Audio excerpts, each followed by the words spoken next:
Alrighty, Dad, this is episode 10 of Ask Pete. Oh, it is? We're cooking here, son. Right, well, you're gonna have to answer some questions while you cook. The weather outside is frightful, but inside it's so delightful.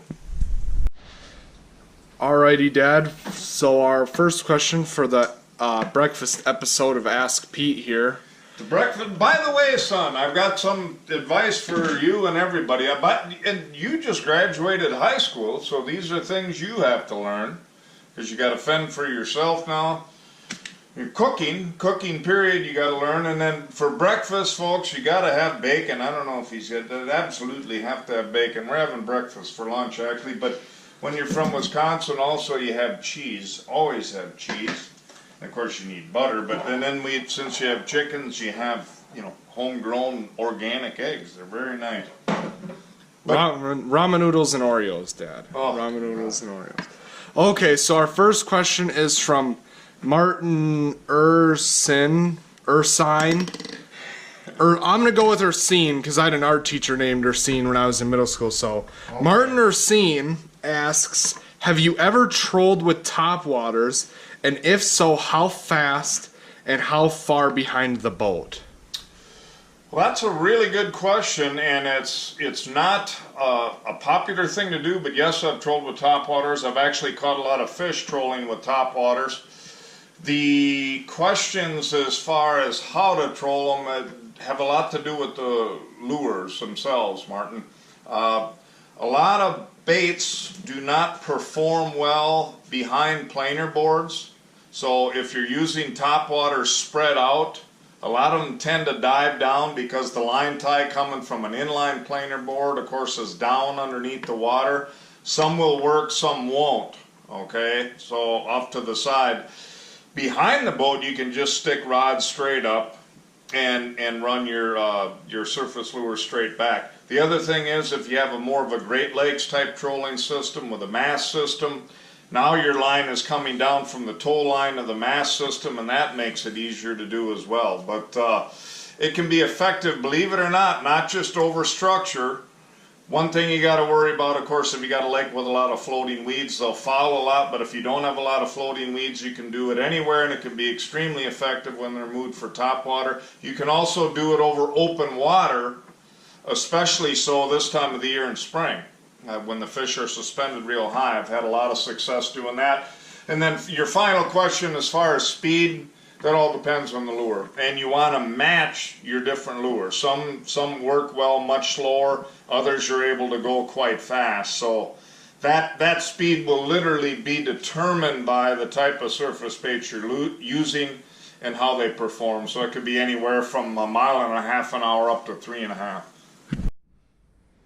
Alrighty, Dad, and for our second question, we've got an interesting one from Alan Davis, and he's asking if the color of the shirt you have on in any way could affect the success of a figure eight.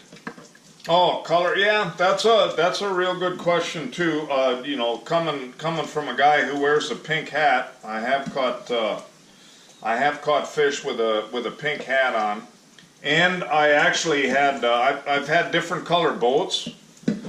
Which I consider to be, I had one really gaudy one, almost pink one time, real metallic flake, and it didn't seem to make a big difference. So what I'm going to tell you is they probably don't see color like we do.